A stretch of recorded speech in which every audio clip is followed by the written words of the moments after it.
For decades, Jeffrey Epstein ran a criminal enterprise so sophisticated and sprawling, it stretched across the entire globe. It pulled in some of the most powerful people on the planet into a horrifying network of abuse. But here's the thing, this was never just about one man. It was a highly organized operation. And to really get our heads around it, we need to see how it was built piece by piece. So that leads to the one question that still haunts everyone, from investigators to us. How on earth was this possible? How did this machine, this engine of crime built on human trafficking, operate right out in the open for so long and involve some of the most famous and powerful names in the world? Well, the answer isn't found by just looking at Epstein himself. The key to understanding this entire thing is to think of it like a pyramid. A hierarchy, really. A pyramid of crime with different layers, where each layer was totally dependent on the others.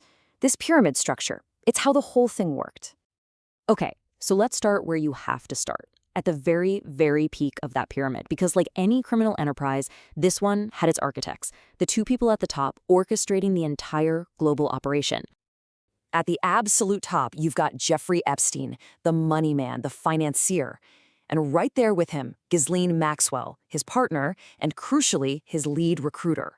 Now let's be super clear. Sources say their relationship wasn't some romance. It was a business partnership, and their business, building and running a massive human trafficking network. But obviously, two people can't run an international operation like this all by themselves, right? They needed a trusted inner circle, managers who could handle the grim day-to-day logistics.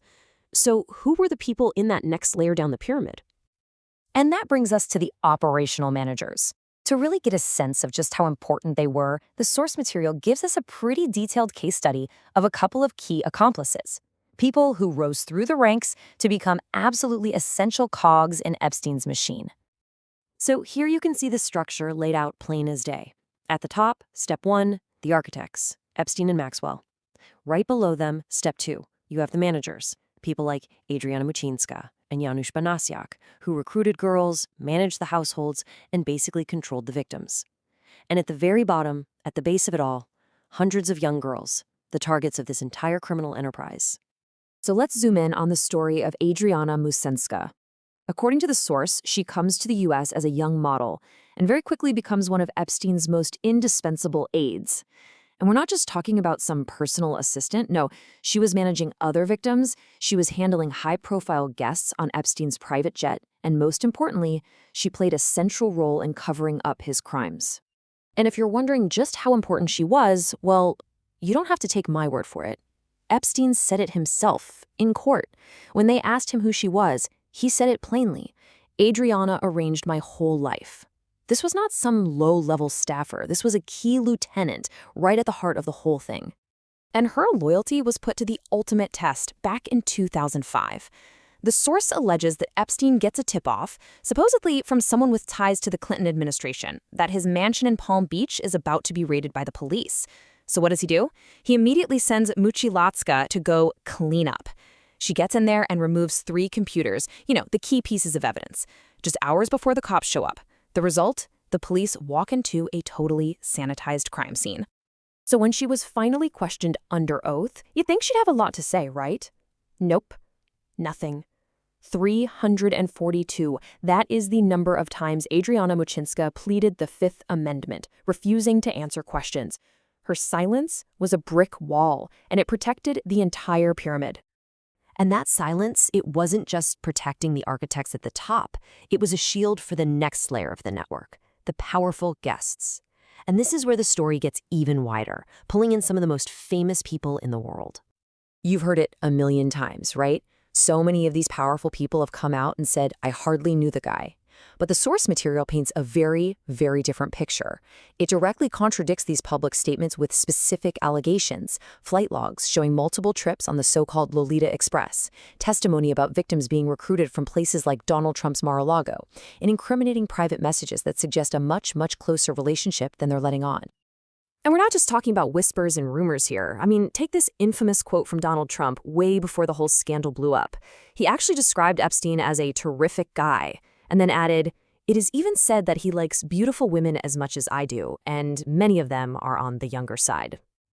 And the source material alleges it gets even weirder and, frankly, more disturbing. A so-called black book, put together for Epstein's 50th birthday, reportedly had this bizarre and obscene birthday message from Trump inside. It's described as a cutout of a woman's body with his signature on it. Now, the Washington Post reported on this, and Trump did later sue the paper over it.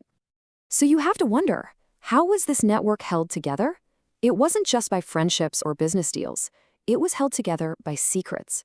Epstein built an incredibly sophisticated system designed for one thing: control. And this is where it starts to feel less like a crime ring and more like an intelligence operation. We're talking cameras and microphones hidden in every single room of his properties. Victims testified they were literally trained on where to stand to make sure everything was caught on tape. And all that footage, it fed into a private, secure server network that linked his mansions and his private jet, a network law enforcement couldn't touch. The likely purpose for all this? Blackmail. The sheer scale of this surveillance is what has led to theories about state-level involvement. The source highlights one theory in particular that connects the whole operation to Mossad, Israel's intelligence agency. And that theory comes from Ghislaine Maxwell's father, Robert Maxwell, who was himself a suspected Mossad spy. So it raises the question, was this just a trafficking ring, or was it also an intelligence gathering operation? But for the man at the top of the pyramid, the story doesn't end with a trial or a confession. It ends with a final, deafening silence that honestly left us with way more questions than answers. On August 10th, 2019, Jeffrey Epstein was found dead in his jail cell. The official cause was ruled a suicide, but the circumstances were, well, suspicious to say the least. He'd already survived one suicide attempt just weeks before. The two guards who were supposed to be watching him had allegedly fallen asleep.